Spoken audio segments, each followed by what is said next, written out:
This is the Lesco spray gun. You can see here part number 007433.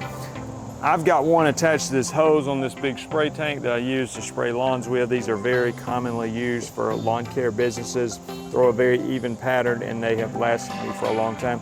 But I bought one recently. I like to keep a spare in case something goes wrong with this one. I can just swap it out real quick by disconnecting it down here and putting this one on.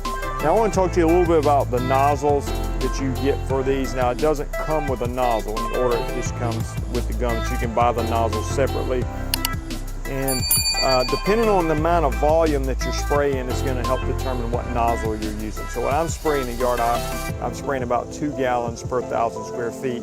And for that volume, I like the green nozzle.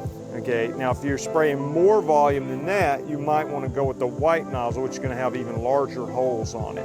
If you're spraying less than 2 gallons per 1,000 square feet, down to like 1.2 or 1.5 or so, you might want to use the yellow, which has smaller holes than the green. Okay, so the white is the biggest, the green a little bit smaller than that, the yellow a little bit smaller than that, and the blue, which I don't have to show here, I believe is even smaller than the yellow.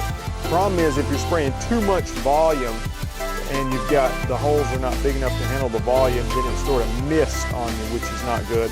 And if you're not, if the holes are too big for the volume you're spraying, let's say you was using this and you were spraying a lower volume, then it doesn't have enough pressure and it makes it hard to get a good pattern. So again, for me, 2 gallons per 1,000 square feet, I like the green, but you may need to adjust that depending on how your sprayer is set up. So anyway, great guns, been around a long time, and I highly recommend it.